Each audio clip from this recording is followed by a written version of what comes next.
Masalah yang selama ini tidak pernah bisa saya tanyakan, dan sekarang saya sangat senang sekali walaupun jawabannya masih belum nyantol di otak saya ya, karena di Hong Kong itu sisinya sudah bagus tapi Indonesianya yang sedikit agak saya masih nggak paham. Ini yang pertama, ada yang lolos ada yang nggak lolos padahal sama-sama tidak daftar, itu bagaimana Pak? Nah, jadi gini, kalau ada yang lolos atau tidak lolos, jadi teman-teman sekalian, Bu Yuni, itu bukan di kewenangan dari BP2MI. Ya, yang pertama nih, kalau di debarkasi itu kewenangan di imigrasi. Kalau di perbatasan, di jalur tikus, itu kewenangannya ada di TNI Polri. Nah, teman-teman sekalian, perlu dipahami juga, petugas imigrasi tentu mempunyai keterbatasan. Ya, ketika dia di TPI itu, tempat pemeriksaan imigrasi, ketika dia men-screening orang ya, bahwa orang itu tidak terbukti dia mau bekerja, ya otomatis akan diloloskan untuk berangkat ke luar negeri. Tapi ketika dia terbukti mengaku dan ada bukti, misalnya bukti chat, di dokumen bahwa dia ternyata mau bekerja, otomatis ketika dia tidak terdaftar di dalam Cisco akan dicegah. Nah itu kenapa, kalau tadi Bu Yuni pertanyaan pertama, kenapa sih dicegah oleh imigrasi? Karena dia dokumen-dokumen penempatan tidak lengkap. Jadi kalau kita mau berangkat ke luar negeri ya sebagai wisata ya, misalnya wisata, mau ke rumah keluarga dan lain-lain, kita kan hanya perlu dokumen keberangkatan. Betul. Paspor, visa, tiket, ya, hotel nggak wajib. Betul. Ya, hotel nggak wajib, ya, hanya 3 ini. Tapi kalau misalnya kita dokumen penempatan, ya penempatan kerja ke luar negeri, otomatis kita harus memenuhi yang ada di pasal 13 Undang-Undang 18. Nah, itu yang harus teman-teman pahami. Gitu. Makanya kenapa sekarang banyak sekali pencegahan di luar negeri. Nah, poin kedua, kenapa banyak dicegah? Ya, justru ini menyelamatkan anak bangsa. Mungkin kalau PMI yang di Hong Kong, ya, jangan disamakan PMI yang Hong Kong dengan Timur Tengah, teman-teman. Di Timur Tengah, kita, mohon maaf nih, kita ngepel jongkok saja. Kita kalau PAP atau PP, penyuluhan, kita selalu bilang ke teman-teman yang di Timur Tengah, ya zaman dulu, jangan pernah mau ngepel jongkok. Itu langsung tuh yang namanya orang-orang sana tuh, just hajar, gitu ya, lihat bentuk body, wajah, dan lain-lain, itu langsung dilakukan eksploitasi. Nah, beda kan dengan yang di Arab Saudi, di Timur Tengah, ataupun di tempat-tempat lain yang rawan, yang berangkat secara ilegal, gitu. Nah, makanya mereka harus dicegah supaya mereka tidak tidak dieksploitasi. Teman-teman, apakah teman-teman tahu? Nah, ini makanya saya kasih tahu, saya sosialisasikan. Dan sekali boleh teman-teman berkunjung ke Lounge PMI di lantai 3 Terminal Kedatangan Internasional. Teman-teman sehari saja di situ, ya, dari pagi sampai sore. Teman-teman akan melihat PMI bermasalah yang datang, yang hadir, maupun yang dicegah. Itu teman-teman bisa lihat, yang dicegah itu yang ke Kamboja, yang kena tipu, ya, yang dieksploitasi, jadi pelacur, mohon maaf, dia nangis-nangis sama saya, ya. Jadi sampai badannya tangannya, mohon maaf, tangannya sampai putus. Tadi malam saya baru pulangin jenazah PMI dari Turki jam 9 malam. Nah, itu semua kita lakukan. Bapak Beni Ramdhani sudah memberikan fasilitasi, dan semua kita lakukan untuk melayani teman-teman. Nah, sekarang pertanyaan saya, ketika teman-teman nyaman bekerja di sana, di luar negeri, nggak usah di Hong Kong ya, dimanapun, teman-teman dapat gaji, teman-teman beruntung bekerjanya, ya. Teman-teman apakah ada melaporkan ke BP2MI atau ke perwakilan? Padahal teman-teman posisinya non prosedural, kan gitu ya? Betul. Prosedural nih, saya ada di dalam BP2MI. Tetapi ketika teman-teman bermasalah di sana, udah berangkat non prosedural, lalu bermasalah di sana, teman-teman kemana mengadu? Kalau bukan ke pemerintah. Disitulah kami hadir. Disitulah kami hadir, kami tidak pandang bulu, ya, perwakilan kami minta untuk memulangkan, gitu sampai dipulangin. Yang sakit Bu Yuni, kami kasih Bu Yuni untuk dirujuk oleh KKP atau Kesehatan Pelabuhan untuk kami masukkan ke RS Polri. Gratis Bu Yuni. Ke RS Polri-nya kami antar, di RS Polri-nya itu dirawat sampai dia sembuh, dia bisa pulang. Sampai utang kami 2,5 miliar tahun lalu Bu Yuni. Itu untuk melayani para PMI. Cuma teman-teman mungkin ya kami sadari mungkin kami kurang sosialisasi ke Hong Kong, mungkin kami juga belum hadir ke sana. Tapi saya akan infokan kepada kepala badan berkenan untuk sosialisasi ke teman-teman di Hong Kong, gitu. Supaya kedepannya teman-teman Hong Kong ini merasa nyaman ketika dapat informasi yang benar. Iya, memang dari kami, saya pribadi ya, saya tidak bisa mengatakan kami karena ntar ada yang beberapa pihak yang merata sudah tahu. Tapi saya pribadi ini memang benar-benar tidak tahu ya Bapak. Karena saya merasa bahwa sangat dipersulit karena semuanya sudah legal, karena di Hong Kong ini kalau tidak prosedural itu tidak bisa. Nah, kecuali yang kontrak mandiri. Kenapa saya selalu menyarankan buat teman-teman jangan kontrak mandiri? Karena kalian tidak ada COP PT. Kalau majikan mau kontrak mandiri jangan. Itu saya selalu bilang katakan jangan. Kenapa? Sebenarnya sama-sama bayar nih, yang bayar kan majikan. Kenapa kalian harus risk? Maksudnya adalah kenapa kalian harus membayarkan diri sendiri untuk meringankan beban majikan yang hanya bayar 3.000 sampai 5.000? Karena kalau yang saya tahu nih sangat sulit sekali untuk melepaskan dari kontrak mandiri. Karena saya sebagai agent yang terdaftar di Hong Kong, saat kontrak mandiri pingin dilepas itu banyak sekali syarat-syaratnya loh. Jadi saya harus menyanggupi nomor pribadi telepon saya. Kalau sampai karena ini ada masalah itu saya juga bersangkutan. Tapi memang yang saya herankan itu yang sudah ada COP-nya PT, yang sudah ada COP-nya agent, ada COP-nya KJRI, harus Cisco-nya itu nggak connect di Indonesia saat pulang. Itu yang saya masih saya rasa itu tidak fair Pak Putra ya. Saya pribadi merasa tidak fair karena bagi saya sangat rumit loh. Saya tuh pingin pulang cuman punya, kadang-kadang nih ada yang cuman 7 hari, tiba-tiba di bandara dicegah. Dan pertanyaan saya bukan di imigrasinya, malah kenapa penerbangannya itu loh kayak Garuda lah, kayak Cathay yang mencekal. Bener tuh. Iya, kenapa mereka yang mencekal? Emangnya mereka punya hak untuk mencekal? Ini pertanyaan saya. Kan harusnya imigrasi. Kalau dicekal oleh imigrasi, saya nggak ngomong. Tapi ini yang mencekal adalah pesawatnya, airlines-nya yang mencekal. Ini ada apa ini? Ya, jadi ini Bu Yuni, bisa saya jelaskan sedikit setelah kami kan Bu Yuni itu live ya, waktu itu ya. Saya juga langsung mengikuti. Terima kasih Bu Yuni ya. Bu Yuni udah membantu teman-teman PMI kita di Hong Kong ya, yang akan berangkat, apalagi kemarin kasus pencegahan di salah satu maskapai ya, maskapai besar lagi ya. Nah, pas saya cari tahu, ternyata mereka itu begini Bu Yuni. Mereka kenapa harus ada surat letter of apa namanya? Letter guarantee. Letter guarantee, LG, letter guarantee itu keluar karena ketika PMI itu terbang di luar negeri, ya ke luar negeri, di sana ternyata ditolak Bu. Ternyata ditolak, ya, misalnya ditolaknya itu dalam hal kesehatan, ya tidak memenuhi syarat, dokumen keimigrasian tidak memenuhi syarat, ya. Terus ada juga kasus kejadian, ini kasus kejadian Bu bener, ini di depan mata saya, PMI itu cerita.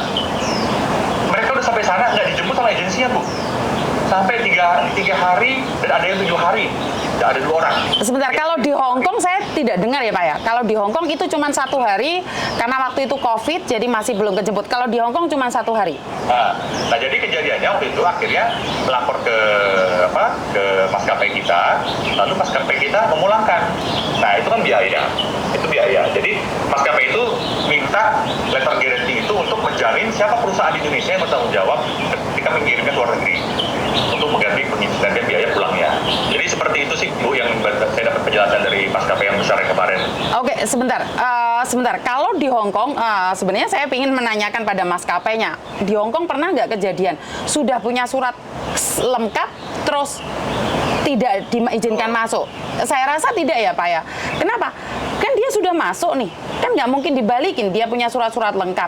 Kalaupun tidak dijemput kan dia masuk lagi harus bayar, kan nggak mungkin juga. Di Hong Kong saya nggak pernah dengar kejadian itu. Tapi kenapa yang dicekal itu Hong Kong Bapak? Yang saya tanyakan, kalau di tempat lain saya nggak ada masalah, tapi di Hong Kong kenapa yang dicekal itu Hong Kong? Beberapa yang nggak bisa terbang itu kenapa Hong Kong?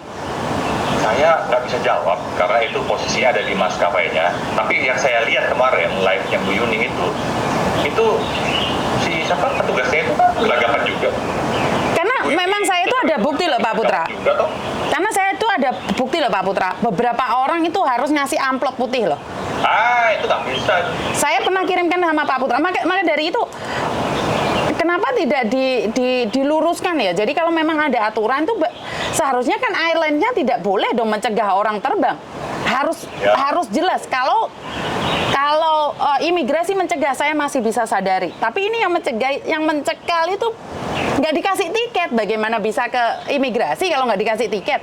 Ini yang sebenarnya tugas besar untuk pemerintah ya. Karena saya tidak tahu berbicara dengan siapa.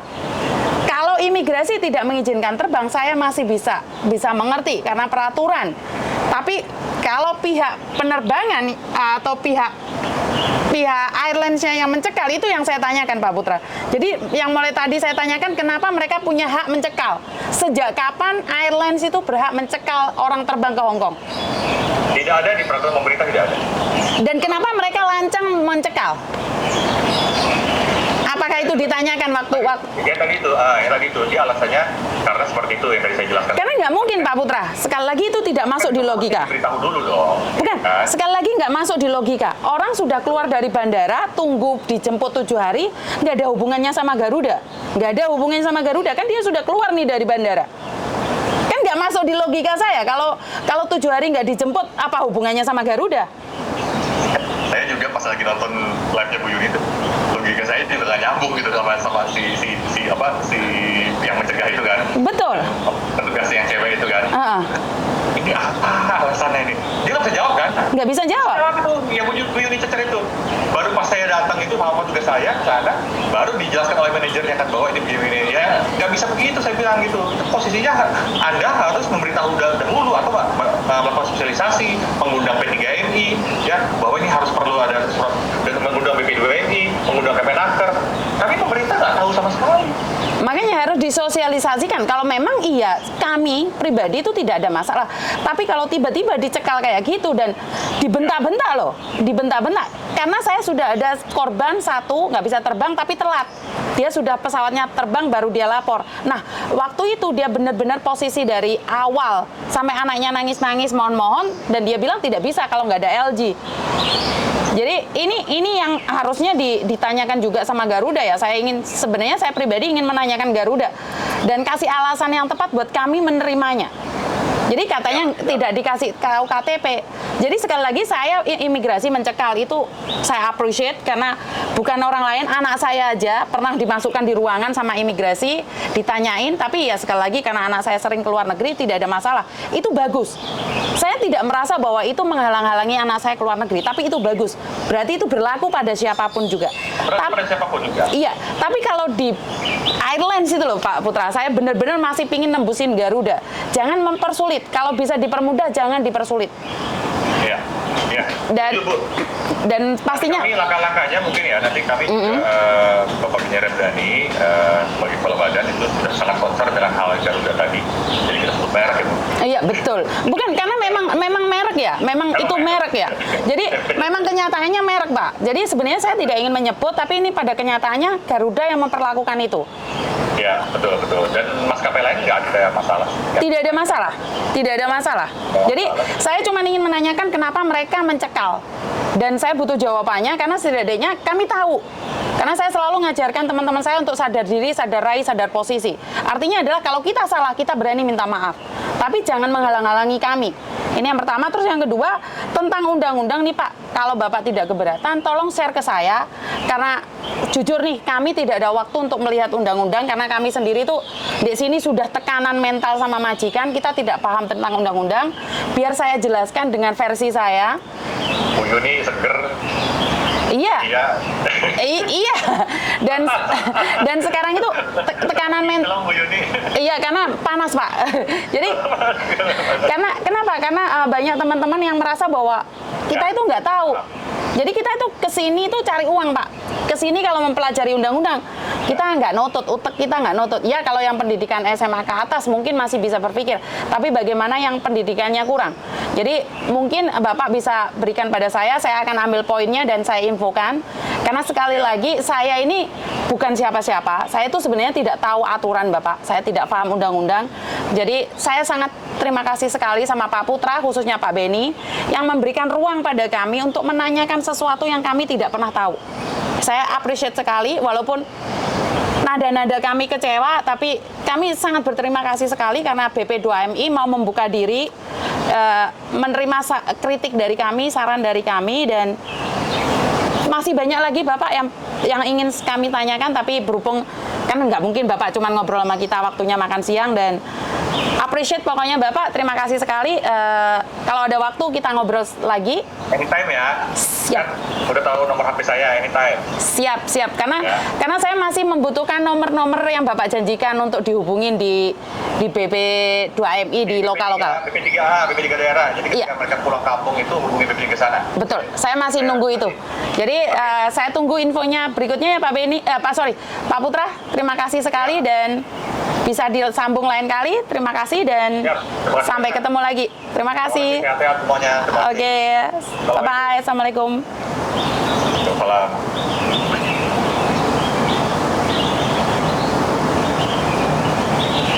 Oke, jadi buat teman-teman, karena saya sekali lagi nih tidak begitu tahu tentang peraturan, saya tidak begitu tahu tentang undang-undang, jadi saya lebih baik bertanya nih daripada saya menyatakan bahwa saya tahu tapi saya nggak tahu. Dan banyak lagi pertanyaan yang ingin saya tanyakan, dan saya nggak tahu harus ngomong apa sama Garuda dengan peraturan yang ada, tapi sekali lagi ini curhatan yang sering kali saya dengarkan. Oh ya, saya lupa dengan curhatan yang timbangannya berbeda itu. Jadi kita lanjutkan lain kali ya teman-teman. Negara ki wis disumbang tetep pingin duit kita. Iya Mbak, saya masih ada pertanyaan satu hal lagi yang saya belum sampaikan nih tentang zero cost ini, kan katanya jadi beban negara, kenapa dibebankan ke majikan?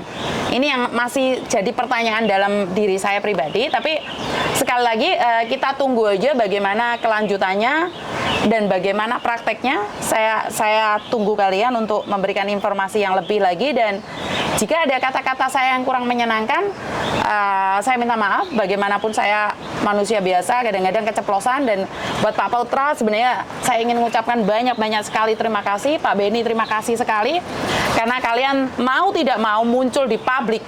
Serangan di publik itu sangat dahsyat sekali, dan Bapak mau menerima saran dari kami itu sudah sebuah anugerah bagi saya pribadi. Dan sukses selalu buat Bapak-bapak yang ada di Indonesia yang selalu mendukung langkah kami. Dan jika ada kesalahan, kokean, peraturan ruwet, ya saya sendiri merasa bahwa nggak connect Mas Yan ya, karena terlalu banyak peraturan. Dan kenapa nggak renew kontrak itu langsung connect di Cisco, itu pertanyaan saya.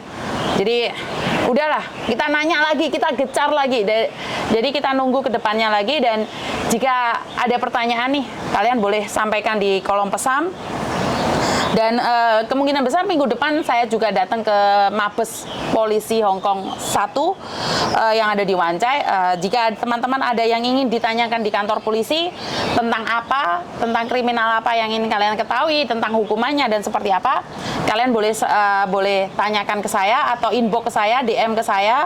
Jadi kalian akan tahu ke depannya seperti apa dan bagaimana. Dan buat teman-teman, terima kasih sekali. Kurang lebihnya saya minta maaf. Wassalamualaikum warahmatullahi wabarakatuh. Berkat Tuhan mengalir atas hidup kita semua. Semoga semua makhluk hidup bahagia, dan terima kasih. Bye-bye.